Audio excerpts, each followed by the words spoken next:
가수가 노래를 부를 수 없다면, 운전하는 기사가 운전을 더 이상 할 수 없다면, 음식을 만드는 그 셰프가 음식 맛을 잃어버렸다면 어떻게 된 거예요? 그들이 정말 잃어버린 것이 한 가지인데, 내일에 대한 희망이죠. 사람들은 몸이 아프면 약도 사 먹고 병원도 가고 당연하게 그렇게 가는데, 이 마음이 아프면 어디로 가야 되나? 갈 곳이 없어요. 이 사람들은 다 마음이 아픈 사람들이거든요. 여러분, 우리가 눈에 보이는 그 절비한 상점이나 그 가게들 모두가 다 이 몸을 위한 것들입니다. 옷 파는 가게, 음식 파는 가게, 먹을 수 있는 다양한 차, 모두 몸을 위한 건데, 우리 마음이 아플 때 우리는 어디로 가야 하나요?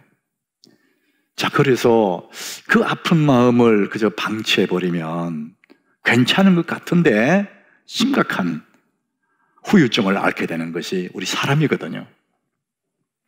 저는 밤에만 문을 여는 상담소, 이게 오늘 말씀의 제목이지만 사실은 조그마한 책의 제목이에요. 이 책을 쓴 사람은 정신과 전문의가 쓴 책이에요.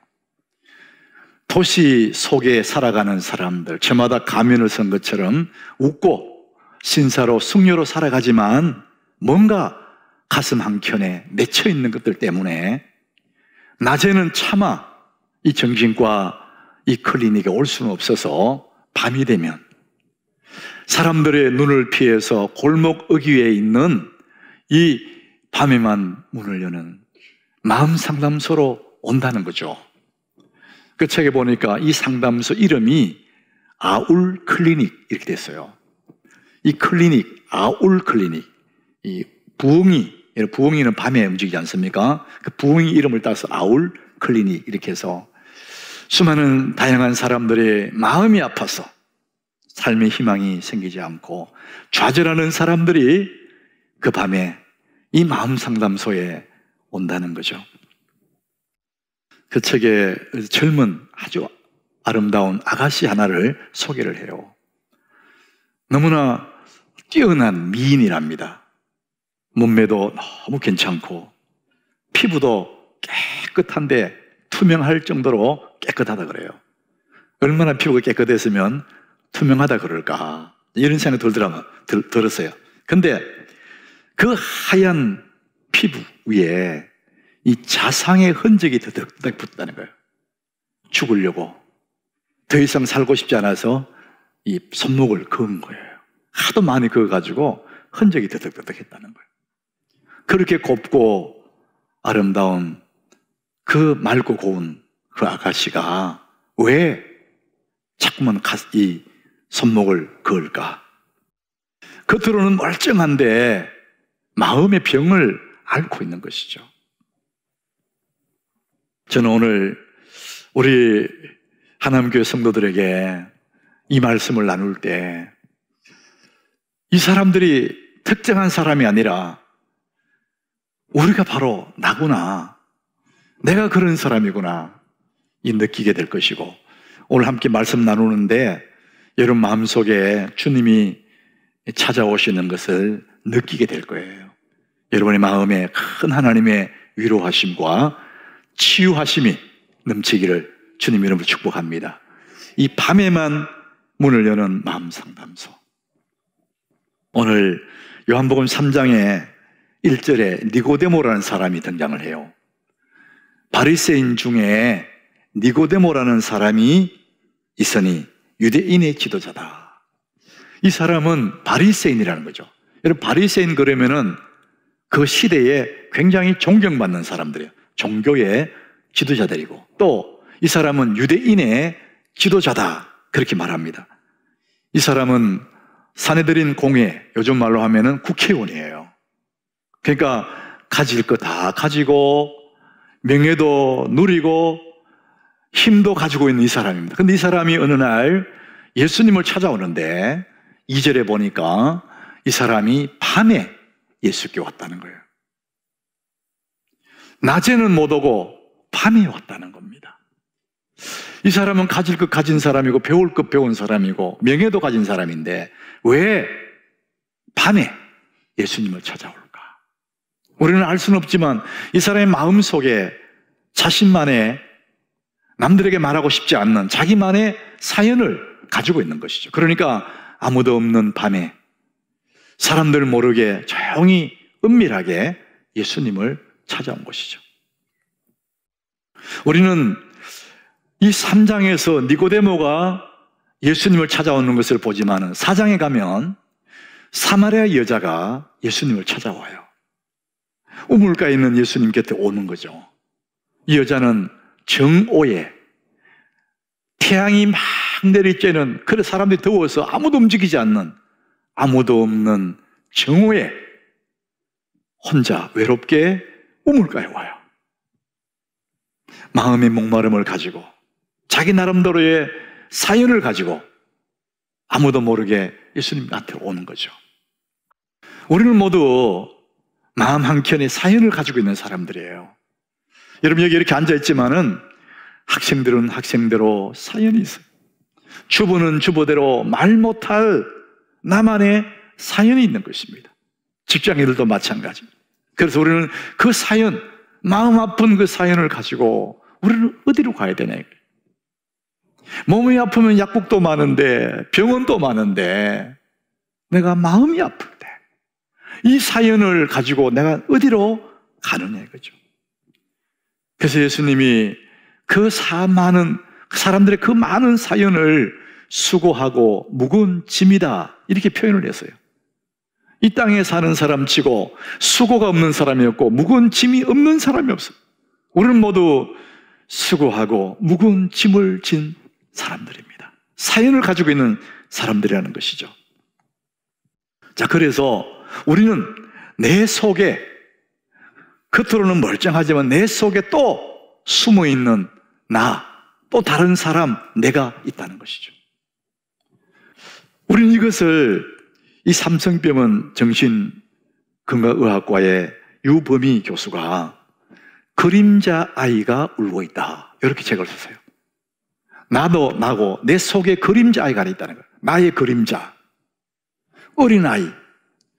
이분이 이 책에 이렇게 말했어요. 당신이 불안하다는 것은 당신이 외롭다는 것이다. 뜻없이 가슴이 쿵덕쿵덕하고 우리가 불안할 때 그것은 내가 외롭다는 것이다. 내 속에 그림자 아이가 너무 외로워서 가슴이 쿵덕쿵덕한다는 거예요. 불안하다는 거예요. 우리는 모두가 다 이런 사연을 안고 있는 거예요. 누구에게 말하지는 못하지만 나만의 사연이 있다는 거예요. 그림자 아이를 하나씩 가지고 있는 거예요. 자, 이런 우리 사람들의 그 슬픔을, 그 외로움들을 이 시편 102장이 잘 표현을 했습니다. 마음이 상해서 괴로운 심령을 토로한 것이 시편 102장인데 6절에 보니까 이런 말씀이었어요. 나는 광야의 올빼미 같고 황폐한 곳에 부엉이 같이 되어 싸우며. 여러분, 광야, 아무도 없는 광야의 올빼미 얼마나 외로워요. 황폐한 곳에 부엉이가 혼자 부흥 하고 있단 말이죠. 너무 외로운 거예요.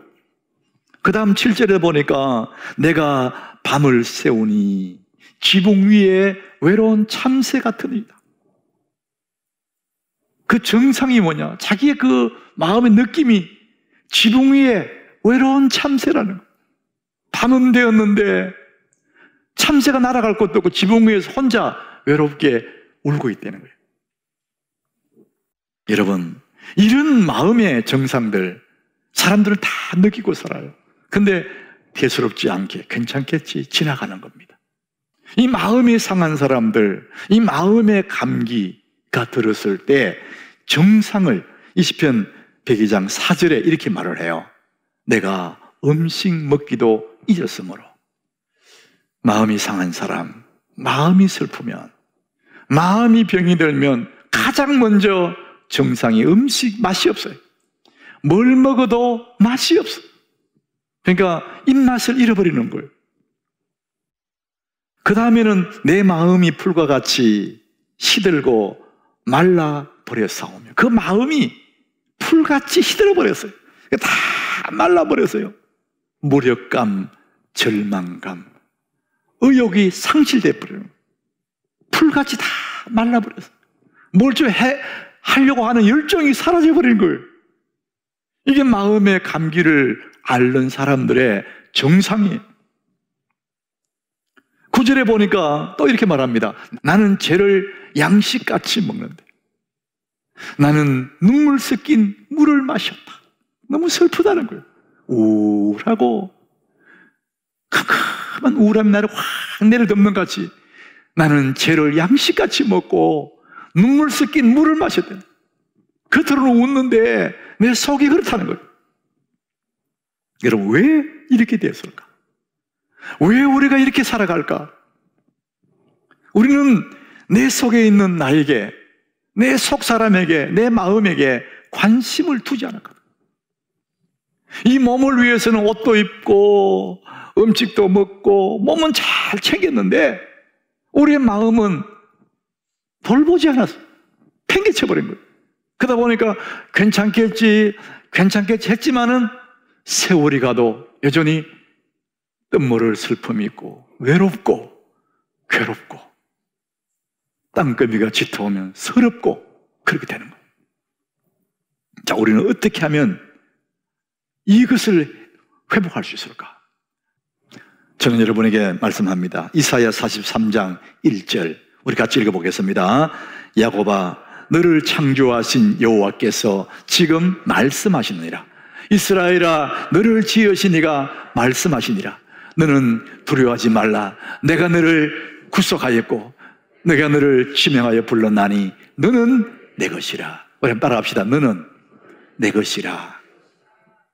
너는 내 것이다. 너 혼자가 아니야, 이런 의미죠.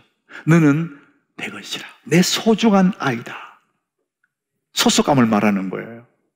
외로운 그 아이가 홀로 버리던 줄 알았는데 너는 내 것이야. 내가 너를 사랑해. 이 하나님의 음성을 들려줄 때 그 아이의 얼굴에 미소가 번지시게 되는 것이죠. 내 속에 있는 나에게 하나님 말씀을 들려주라는 것이죠. 이 다음 절, 이사야 43장 다음 2절에 이렇게 말합니다. 네가 물 가운데로 지날 때에 내가 너와 함께 할 것이라. 너는 혼자가 아니야, 이런 얘기입니다. 네 혼자 슬퍼하고 세상에 나밖에 없다고 외로워할 그 시간에 거기에 너는 혼자가 아니었어. 내가 너와 함께 할 것이라. 여러분, 이 말씀을, 하나님 말씀을 내 속에 숨어있는 나에게 들려줄 때 외로운 그 아이가, 슬퍼하던 그 아이가, 아, 내가 너와 함께 할 것이라. 너는 내 것이라. 하나님 말씀 들려줄 때 그 아이 얼굴에 미소가 번지게 되는 것이죠. 자, 그래서 푸르고 빛나는 주님의 계절이 오게 하라. 여러분의 숨어 사는 속사람 이 속에 주님의 푸른 계절이 오게 하라.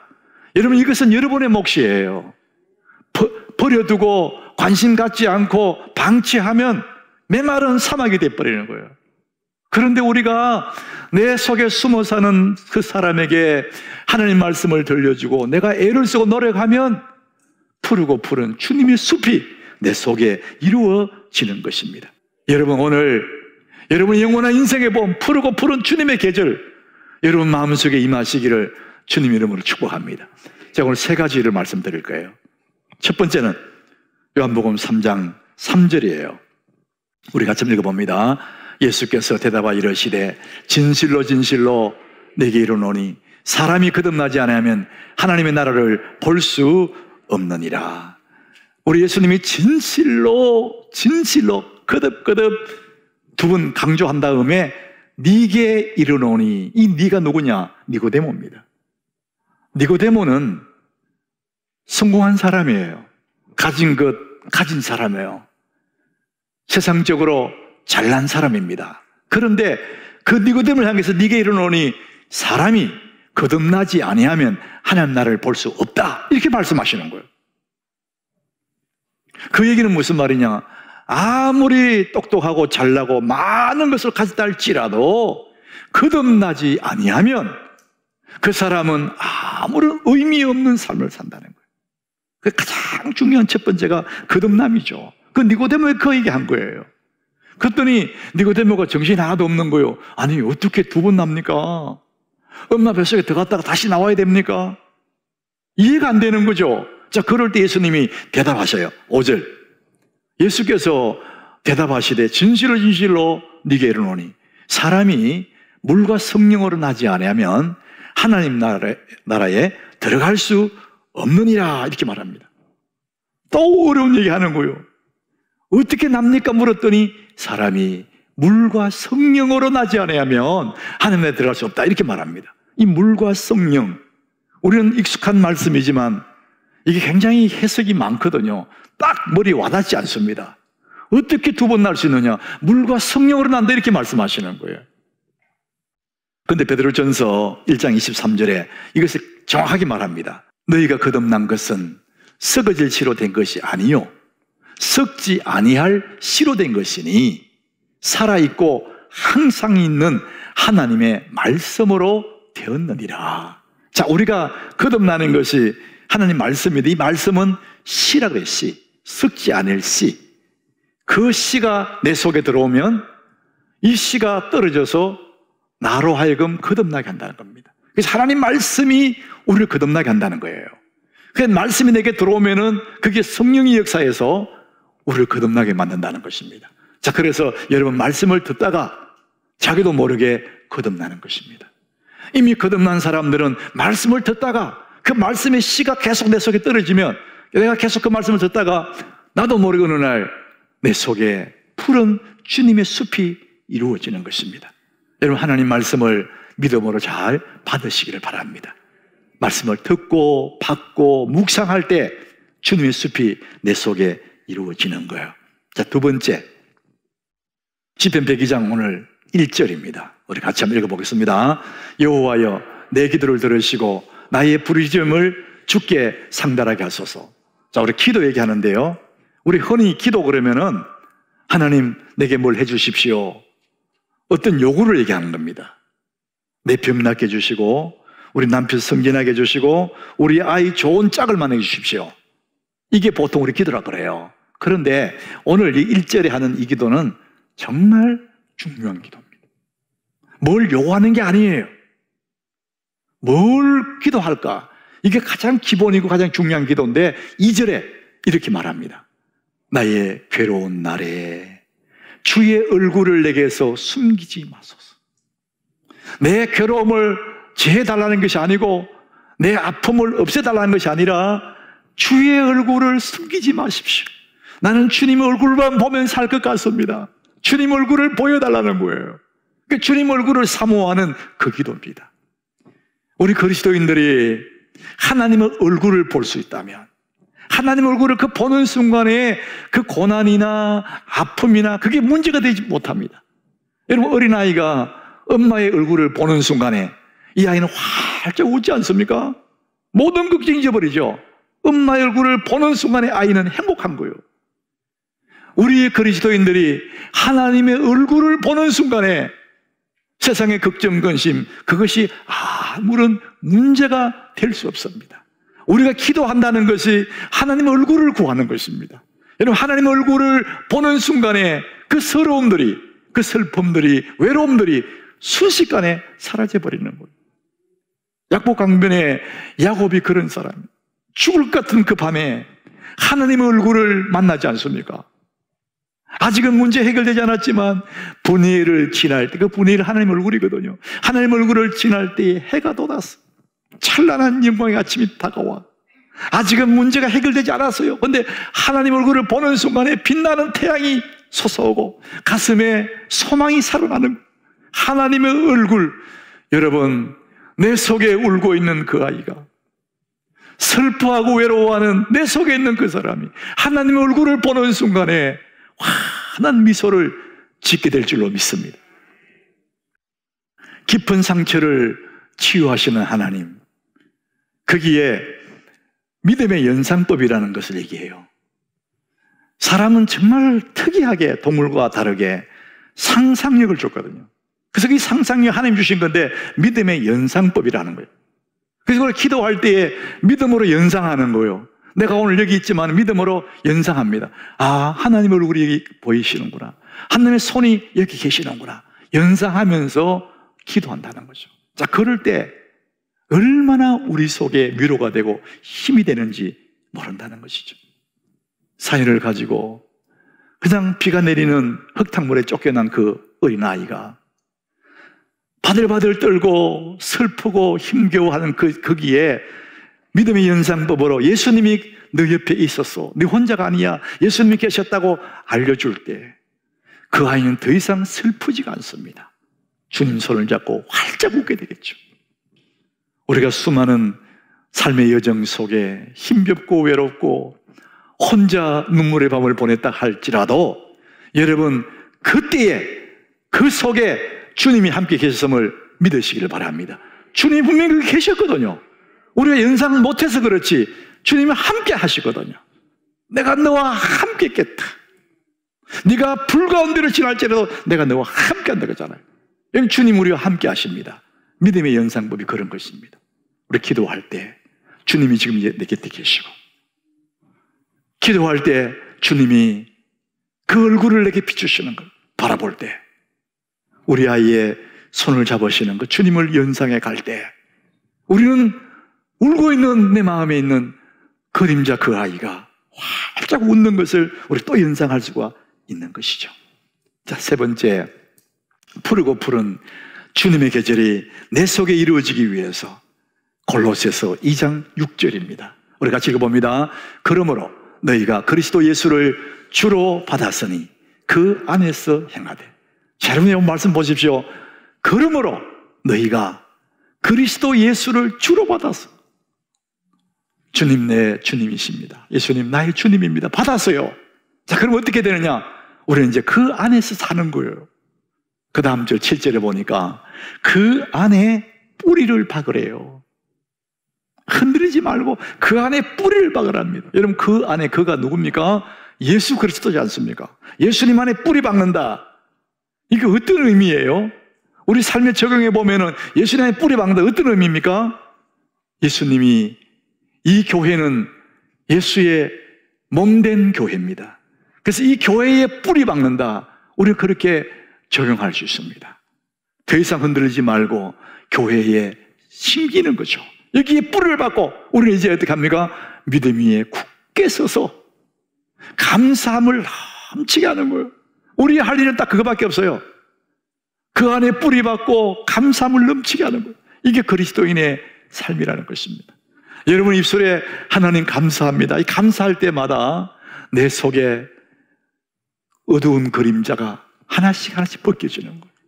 내가 주님 앞에 감사합니다. 주님 감사합니다. 연상하면 감사할 때마다 내 속에 서러운 내 아이가, 내 속에 그림자 그 아이가 미소를 품게 되는 것입니다. 염려 많고 불안하고 두려움 많은 여러분, 내 입술로 감사가 내 속에 있는 사람을 키워준다고만 생각 못했을 거예요. 근데 여러분, 우리 입술로 감사할 때마다, 하나님 앞에 감사할 때마다 내 속에 숨어있는 그 나는 힘을 얻게 되고 용기를 얻게 되고 슬픈 그 얼굴이 미소를 띠게 된다는 것을 여러분 믿으시기를 바랍니다. 밤에만 문을 여는 마음 상담소. 우리가 마음이 아플 때 어디 갑니까? 여러분, 우리 하나님 교회는 마음 아픈 사람들이 모여올 수 있는 하나님의 상담소인 줄 믿으시기를 바랍니다. 수고하고 무거운 짐자들아 다 내게로 오라. 내가 너를 쉬게 하겠다. 세상에 어떤 사연을 가지고 있다 할지라도 예수께로 오면 주님이 다 너를 진정한 쉼을 주시겠다고 그렇게 말씀합니다. 사랑하는 여러분, 주님의 숲을 이루시기를 축복합니다.